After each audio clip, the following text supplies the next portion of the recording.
Vamos só fechar aqui vendo alguns códigos e alguns testes empíricos, gente. Então, vamos lá. Ó. Aqui está a minha heap sort, para vocês lembrarem. A gente não usou isso explicitamente hoje, né? Mas quando eu falava, esse cara é pai desse e tudo mais, eu estava usando essas fórmulas aqui. Né? Se eu quero usar o heap, eu tenho que ter essas formulazinhas. Daí eu tenho aqui a troca, é só uma auxiliar, uma lock, whatever. O meu imprime de sempre aqui, né? Um imprime hierárquico, a parte. O selection sort, que está aqui para uma comparação, a gente já vai ver qual é. Daí eu tenho a sob heap, insere heap, serve até para lembrete, né? Ó, como que é insere heap, né? Eu coloco o cara na última posição e mando subir até ficar com a posição, ficar correto, né? Restaurar as propriedades. A desse heap, que a gente falou tanto, né? Me comparo com os meus filhos e vou trocando. A pergunta daquela hora, ó, eu tenho um while aqui, tá vendo? Né, eu não paro enquanto eu não chegar no fim do heap, não chegar numa folha, né, ou então os meus filhos forem respeitarem a propriedade, né, forem menores ou iguais a mim. A remove aqui, né, que ela tira o maior cara, coloca da última posição na primeira e manda descer. Mas beleza, chegamos no heap sort mesmo, ó. Então esse heap sort 1, ele não está usando essa ideia que a gente fez agora, né? Ele está usando a ideia de fazer sucessivas inserções, ou seja, ir mandando todo mundo subir, né? De i igual a 1 até n-1, até menor do que n, ele vai mandando subir para construir o heap. Esse sim custa n log n, está sendo n o número de elementos ali, tá? E basicamente a ideia do porquê que esse aqui custa mais do que o outro é que como ele vai de cima para baixo, quando ele chegar nos níveis mais embaixo, imagina quando ele chegar nas folhas, ele já tem um heap com log de m níveis, ou log de m-1 níveis, ele já tem um heap de tamanho razoável, e daí todas as folhas vão subir log de m níveis. Então ele realmente vai ter um custo m log m, ou n log n, depende do parâmetro que eu estou usando. Tá? Então esse cara realmente custa um pouco mais.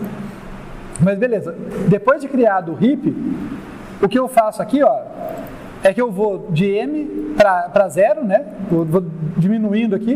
Em cada iteração eu removo o maior elemento do heap, coloco na posição do máximo, né? na próxima posição do maior elemento, e mando descer quem está na posição 0. Né? Então, é essa a nossa operação. Alguma dúvida sobre a heap sort? Porque eu sei que ela, né, foi a parte lá no começo, ficou confuso tudo. Querem tirar alguma dúvida agora que ela está até com mais detalhes técnicos aqui?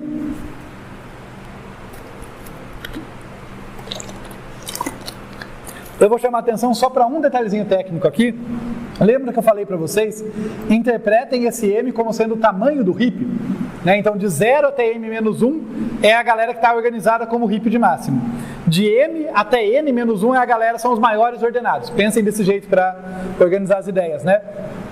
Veja que, olha só, quando eu mando fazer aqui, ó, esse desse heap, eu passo o tamanho já atualizado, eu já passo m-1. Porque eu estou entendendo que essa troca, ao mesmo tempo que trouxe o cara que estava na última posição para a raiz, já removeu a raiz, né? Aquilo que eu falei, numa operação só ele tirou o maior elemento e pôs lá na posição m-1. Então nessa desse heap, ela já considera que o meu heap vai de 0 até m-2. Considera que ele tem m-1 posições. Então ele já está supondo que, olha, a última posição já foi removida. Né? Posição... E daí ele vai descer já considerando isso, senão dá bobagem. Senão ele pode trocar com o cara que eu acabei de remover, pode dar alguma bobagem. Mas, beleza. Então, aqui nós temos a heap sort.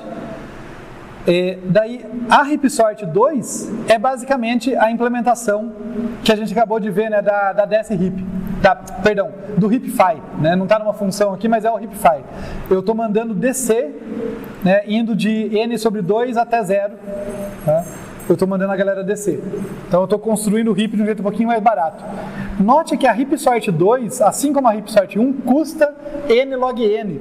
Porque essa parte aqui ainda são n iterações e essa desse heap aqui já está com o heap grandão. Então ela vai custar log n mesmo, não tem como escapar. Né? O que eu consigo melhorar, e isso é o que eu acho importante que vocês entendam, eu não criei um heap sort linear. O que eu falei para vocês foi como criar o heap de modo linear.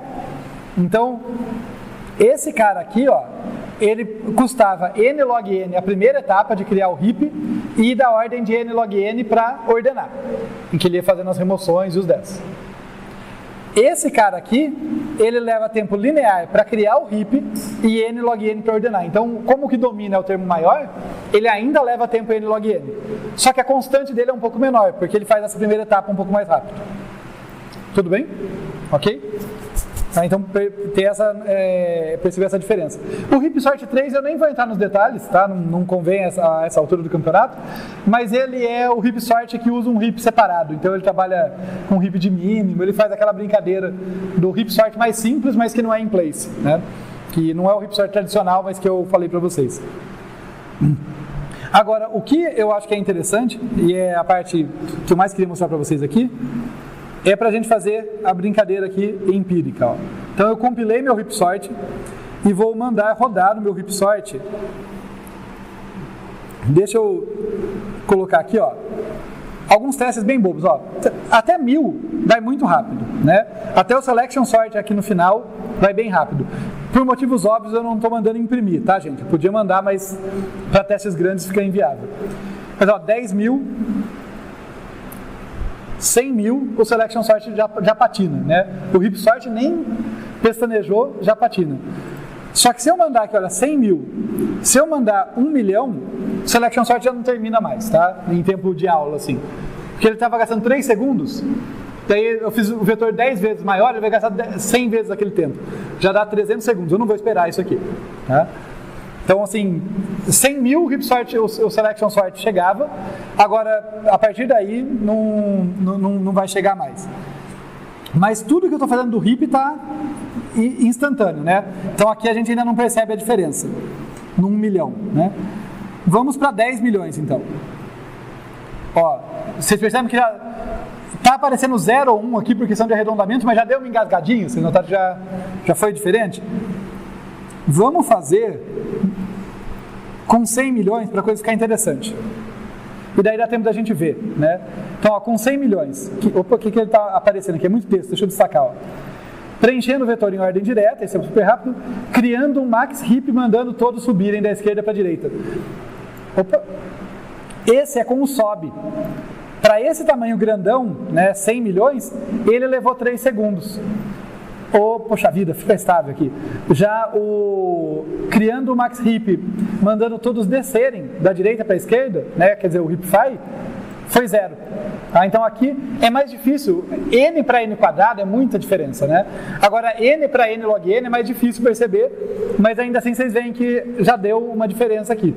Precisou de 100 milhões para perceber a diferença, mas esse cara aqui levou alguns segundos, esse foi praticamente instantâneo, né? E daí a gente vem aqui nos heap sorts, ó. Todos eles levam um tempo parecido, mas o heap sort 2 é um pouquinho mais rápido, provavelmente por causa do tempo inicial, que ele é mais eficiente para criar o heap, tá? Então o heap sort 1 foi mais rápido, foi um pouquinho mais demorado que o heap sort 2. Tá? O padrão de crescimento vai ser n log n, mas ele gasta um tempo constante um pouquinho menor. Selection sort a gente não vai esperar, né, gente? E agora, como já está no limite, já está demorando, se eu dobrar, tá, a gente deve ver uma coisa perto de linear. N log n deve ser perto de linear, então o tempo não deve mudar tanto. Ó. Aqui, ó, tinha demorado 3 segundos, agora foi 6. Esse aqui está com 1, porque antes obviamente não era 0, né? Estava o erro de arredondamento, mas ainda assim a gente vê, olha, o heapify realmente bem mais rápido do que a criação com sobe heap, né? E aqui no heap sort a gente estava demorando quanto? Estava demorando antes 11, 8, 10, deve demorar da casa de 20 segundos ali, 21 heap sort 1, esse deve ser 18, alguma coisinha para menos ali. É dominado pelo n log n, né, mas tem uma parte um pouquinho mais eficiente. 17, então dentro do nosso esperado, né? Tá legal, então, só para deixar para finalizar aqui para vocês, ó, tem um quiz nas notas de aula para a gente fazer a brincadeira teórica ali, para comparar o crescimento do N com N log N, tá? Que a gente fez empírico aqui, vocês podem fazer teórico só para ver ali, que não vai dar uma diferença absurda, o log N cresce devagar, mas dá uma diferença de algumas vezes ali, para um número, para 1 milhão, 1 bilhão, vai dar algumas vezes de diferença ali sim, é no nível que dá para perceber a diferença. Sobre a estabilidade, o que vocês acham? Vocês acham que o heap sort é estável ou não?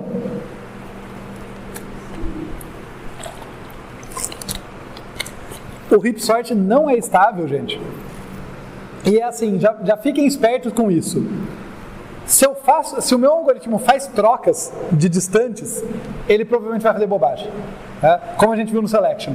Mesmo que o mínimo, como ele estava pegando o mínimo ele estava trazendo sem inverter com ninguém, né? Porque ele estava pegando o menor elemento que estava mais à esquerda, tudo bem. Mas o cara que ele está mandando pode dar bobagem. E o heap sort, ele faz esse tipo de troca 2 vezes.